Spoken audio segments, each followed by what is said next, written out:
వస్తూ ఉన్నది. అందువలన అది జారస్త్రీ నుండి మృదువుగా మాట్లాడు పరస్త్రీ నుండి జారస్త్రీ నిత్యము కూడా మృదువుగా మాట్లాడి మోసపుచ్చి ఆకర్షించుకునే మనస్తత్వము కలిగి ఉంటుంది. ఇతరులను రాబట్టుటకు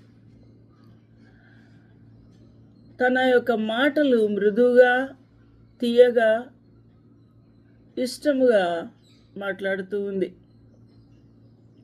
కాబట్టి అట్టి స్త్రీ మోసముతో కపటముతో కుటిలమైన వర్తనతో మాట్లాడినప్పుడు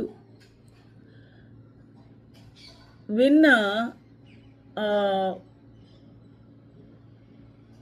పురుషుడు లొంగిపోవుటకు కారణమవుతుంది. అలాంటప్పుడు బుద్ధి వివేచన ఆ జారస్త్రీ బారి నుండి, దాని నడక నుండి, దాని మార్గము నుండి, దాని ఉచ్చుల వలయము నుండి, దాని చేతిలో నుండి బుద్ధి నిన్ను రక్షించును. ఈ దినాల్లో లోకములో జరుగుతున్న భయంకరమైన పాపములలో కామాంధులు కామాపేక్షతో వాయి వరుస లేకుండా, వయస్సు తారతమ్యాల భేదం లేకుండా మృగముల వల్లే ప్రవర్తించుచూ ఉన్న ఈ కాలములో బుద్ధి వివేచన మనల్ని భద్రపరచుటకు చాలా అవసరమై ఉన్నది. బుద్ధి విజ్ఞాన సర్వసంపదలు ప్రభు యందే గుప్తమై ఉన్నాయని మనము ధ్యానించి ఉన్నాం. కాబట్టి ప్రభువు మన హృదయములో చొచ్చినప్పుడు, అనగా మన హృదయములు వసించినప్పుడు, మనతో సహవాసం ఉన్నప్పుడు బుద్ధి వివేచన మెలకువ మనకు అనుగ్రహిస్తాడు.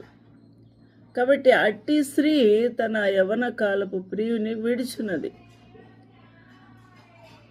యవన కాలపు ప్రియుని విడిచినది, తన దేవుని నిబంధనను మరుచున్నది.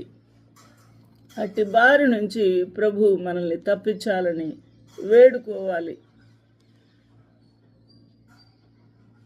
నిత్యము దానికి బద్ధుడవై ఉండక, దాని నుండి తొలగిపోవుటకు, పారిపోవుటకు, దాని నాశనమును అర్థం చేసుకున్నటకు వివేకము కలిగి మసలుకోవలసిన బాధ్యత ఉన్నది.